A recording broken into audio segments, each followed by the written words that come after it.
I coach a lot of women who are in relationships that are very,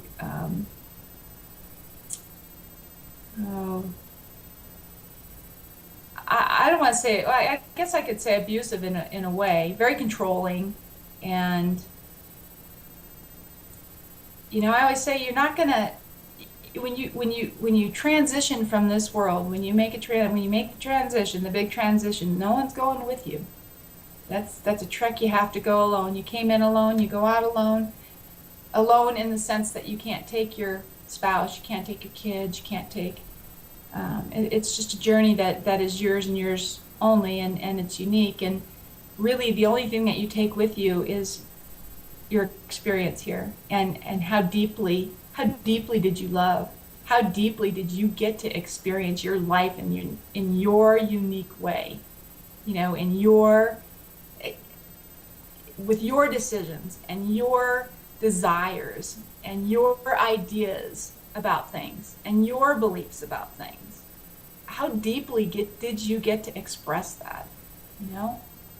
Or are you going to transition having lived your entire life based on what you thought you needed to be, or who you thought you needed to be, what you thought you needed to do, your expectations from others? Um, it's just there's just so much opportunity and so much to experience. It's limitless. It's infinite too. I mean, you think about abundance. People think they may not have something to be abundant or feel abundant about or feel gratitude about.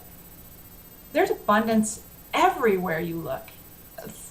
There's countless numbers of leaves on trees. There's countless numbers of blades of grass.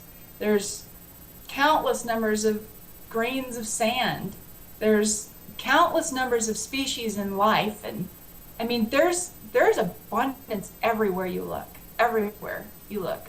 And if you're aware enough to see this, if you've got drinking water, if you've got water that's drinkable, if you've got a bed you get to sleep in at night, if you have a computer that you're watching perhaps this interview on, or I mean, really there is so much to be grateful for, and it's all relative. It's all relative. We take a lot of things seriously that we shouldn't be taking too seriously.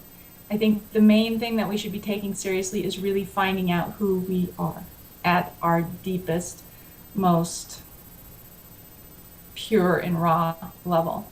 That if somebody were going to commit to spending any time on anything, that is where it would be, because it's from that we create our world. Everything mirrors back to us. And when something is difficult is happening in your life that isn't feeling so good, it's a mirror. There's something there. There's something within yourself that you might need to forgive, or there's something that life is trying to show you. There's a disconnect somewhere. So it's easy to look out at somebody who's being, or something, that the situation that might be happening in your life, and go, how could that have anything to do with me? I can't stand that person. They make me sick. Blah blah blah. Trust me, it's not a reflection of necessarily that you're like that per se, but perhaps that person is a very extreme example of a liar. Or we've all lied, we've all cheated, we've all done everything. We're all everything. And so to stand in shoes that judges somebody else, even if it's an extreme case, really, it's not our place. Our place is to go within and say, where have I not forgiven myself for lying at one time? Or, where have I not forgiven myself for feeling like I'm less than, or like I'm not perfect? Or, it could be just little triggers. It doesn't have to be mean, that you're an awful person or whatever. It's just there's some healing left to do in certain areas. And when you're aware and you're kind of paying attention, then you can go within. And I guess that's a good segue into your inner voice. Understanding that we all have it, and we all hear it in different ways. Sometimes it's visual for people. Sometimes it's audible for people. For me, I'm very sensing. And for me, I can't really tell you how it's going to be for you, but just to give you an example, for me, I think in the very beginning, trying to hear my own inner voice, I kept thinking, well, that's just me telling me what I want to hear. Or how do I know that that's not me? You know, when you talk to yourself in your head or whatever, well, that's coming from somewhere. There is something, there's validity to that. So you should listen, and that really is your inner voice. And if you're lying to yourself, at some point you'll know it. You might not know it right then, but it'll reveal itself. And to trust that that really is coming from somewhere. The I am. Who's the I and who's the am? I mean, there is there's this inner knowing of the truth. You have all the answers within you, always. You always have. And you can tap into that, but you have to be still and get the chatter out of your head of life and conditioning and old paradigms and people yakking in your ear saying what you should and shouldn't believe. And so really connecting and starting to recognize that inner voice is huge. And journaling really helps with that. You can write down questions. Why is this happening? Or what am I supposed to see?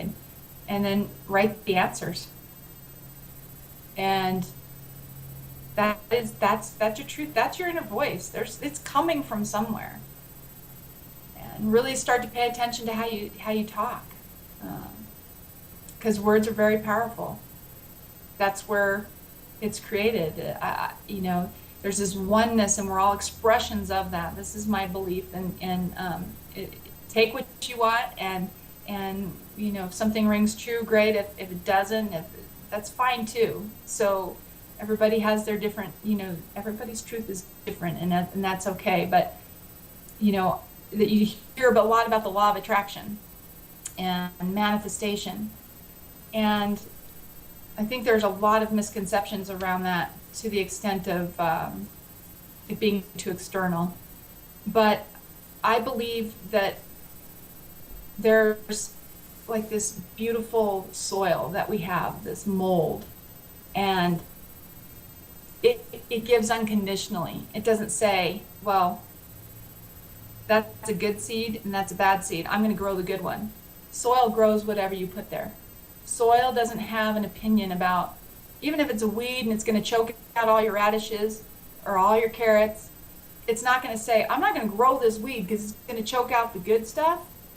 So that weed, these are just thoughts, right? The carrots, the radishes, the weeds, they're all thoughts. And they all go into this garden of life, into this soil, this creative, non-judgmental, unconditional medium that creates for you whatever you plant there, whatever it is you plant there.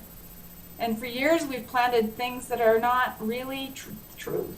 There's, so even when you start to tend your garden, how crops, you might plant wheat one year or corn one year and wheat the next or whatever, and years down the road you get a corn stalk growing out of the middle of the garden. And that's disruptive. You yank that thing, you notice it, you yank it, you give thanks for the crop that it once served and move on. But it's tending your garden and tending that soil. The soil is that's the law. That's the law that creates for you. And it's not gonna, if you're thinking one thought of, I want a new motorcycle, and 10 thoughts, I'm not good enough, it's going to grow and manifest the things that are going on unconsciously a lot of times in your head. And so everything comes from thought. Everything that you see around you has come from a thought. It had to be thought up first. It had to be. It had to come from a thought, an idea. And those ideas got planted in the soil, and it becomes creation. And so the more you can really understand and tend to your garden and really, really, fertilize that soil with just love and great things, gratitude, and kindness and compassion and hope and joy and all these things that can fertilize this garden, and then pay attention to what seeds you're planting, And your life is going to tell you. Your life is going to tell you the seeds you're planting. It's going to say, well, this is what you're growing. We have billions of thoughts every day. And if every one of them manifested, it would be a absolute chaotic circus. But you know, the ones that really, really manifest are the ones that you're putting your most feeling behind. And if a lot of things are showing you that nothing good ever comes to you, showing you lack, then you're planting seeds of being not good enough or not worthy, or there's something very deep lying within you that needs to be nurtured and needs to be loved and um, brought to the surface and released.